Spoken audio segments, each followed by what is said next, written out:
Que alegria, que prazer estar junto com você outra vez. Este é o nosso 20º encontro estudando a série As Revelações do Santuário. No estudo de hoje, continuamos no lugar santo do santuário, não mais falando sobre o altar de incenso e os pães da proposição, mas sobre o candelabro. Jesus é a verdadeira luz que ilumina o mundo e a vida do cristão. Pela palavra de Deus, aprendemos hoje sobre o Espírito Santo.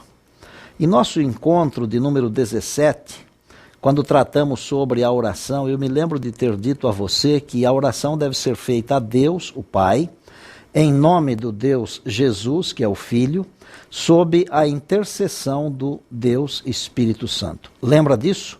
Claro que sim. O Deus Espírito Santo é um dos membros da divindade, juntamente com Deus o Pai e com Deus o Filho. Tanto que quando Jesus estava prestes a subir para junto do Pai, algumas poucas semanas após sua ressurreição, Jesus prometeu aos discípulos o Espírito Santo como Consolador. Interessante que a expressão que Jesus usou para falar de um outro Consolador foi uma expressão que significa outro igual, e não outro diferente. Outro igual, porque o Espírito Santo é Deus eterno, tanto quanto o Pai e tanto quanto o Filho. Parece difícil de entender, mas é possível quando descobrimos que no plano da redenção, cada um deles desempenha e assume uma função especial e específica. Uma das muitas provas de que o Espírito Santo também é Deus, assim como o Pai e o Filho, está no episódio envolvendo Ananias e Safira, bem no comecinho da história da igreja cristã. Ananias e Safira se propuseram a dar uma oferta para o Senhor. Só que na hora de entregar a oferta, ambos mentiram sobre o valor da oferta. Então Pedro disse para Ananias: por que encheu Satanás o teu coração para que mentisses ao Espírito Santo? Não mentiste aos homens, mas a Deus. Está em Atos, no capítulo 5 e no verso 4. Jesus cumpriu a missão que prometera, enviando o Espírito Santo por ocasião do Pentecostes. E como resultado, os discípulos comunicaram a palavra de Deus, pregaram a palavra de Deus com intrepidez. E a Bíblia afirma que só naquele dia foram batizadas quase 3.000 pessoas. São diversas as funções do Espírito Santo no plano da salvação. Dentre as principais, eu gostaria de destacar que o Espírito Santo ensina, convence, guia, além de cuidar dos destinos da igreja, é claro. Foi através do Espírito Santo que Jesus afirmou: e eu estarei convosco todos os dias até a consumação dos séculos.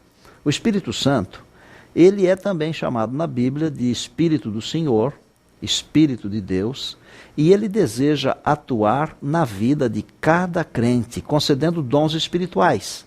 E além de conceder os dons, ele também, ao mesmo tempo, dá a capacidade para que estes dons sejam exercidos. Quando uma pessoa é usada pelo Espírito Santo, os frutos aparecem na vida. São chamados de frutos do Espírito. O Espírito Santo também transforma as pessoas. Bem, agora eu desejo falar um pouquinho ao seu coração. Pelo fato de estarmos vivendo nos últimos dias da história deste mundo, significa que vivemos nos tempos dos maiores enganos. Satanás sabe que pouco tempo lhe resta, por isso ele está bramando como um leão, procurando alguém para devorar. Seria impossível resistir ao mal, não fosse a influência do Espírito, influência poderosa na nossa vida. Para concluir este assunto de hoje, eu quero dizer a você que o Espírito Santo deseja guiá-lo em toda a verdade, fazer você lembrar tudo aquilo que já ouviu sobre Deus. O Espírito Santo tem o poder de guiar a mente das pessoas. E eu poderia contar muitas histórias para você sobre isso, mas eu quero contar apenas uma. Eu fiz um evangelismo nos Estados Unidos há não muito tempo, na cidade de Sacramento, na Califórnia. E no meio do período do trabalho eu fui visitar um homem, um americano, que já havia sido adventista, já havia sido cristão na infância e na juventude, mas ele deixara a igreja e também abandonara Jesus. Quando cheguei no apartamento dele, na casa dele, ele não queria falar sobre coisas espirituais, ele só dizia assim: olha, pastor, não fale de coisas espirituais comigo não, porque eu sou um caranguejo. E eu fiquei com aquilo na cabeça, a conversa demorou bastante. Finalmente eu estava orando a Deus em minha mente, pedindo que Deus me ajudasse a convencê-lo de que ele também deveria ser salvo, né? E então o Espírito de Deus falou comigo. E eu disse: Dave, eu concordo que você é um caranguejo. Você poderia me dizer uma coisa? Pois não, pastor. Você já comeu carne de caranguejo? Eu faço aqui um parênteses para dizer que nós não usamos os frutos do mar, porque eles são perniciosos para a nossa saúde física e espiritual. Fecho parênteses. E ele respondeu: sim, pastor, já comi. Como é que é a carne do caranguejo? Eu disse: a carne do caranguejo é tenra, macia. E eu interrompi e disse: pois é, você é um caranguejo de verdade, mas dentro de você existe um coração.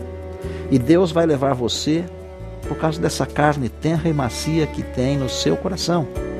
Deus ama você por causa disso. Encurtando bem a história, mas encurtando bem mesmo, eu batizei aquele moço, aquele senhor, e hoje ele é um cristão feliz, porque eu concordei com ele dizendo: você é um caranguejo.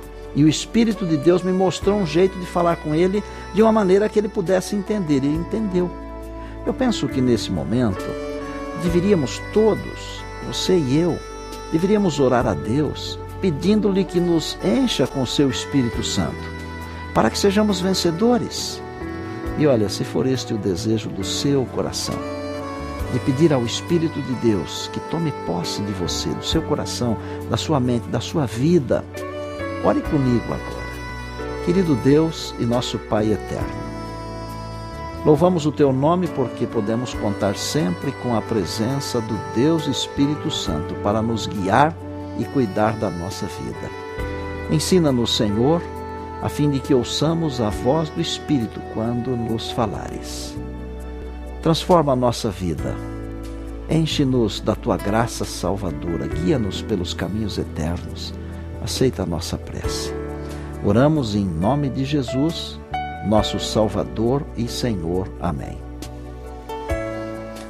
Chegamos ao final de mais um encontro, mas eu convido você para o nosso próximo, tá bem? Até lá, a gente se vê.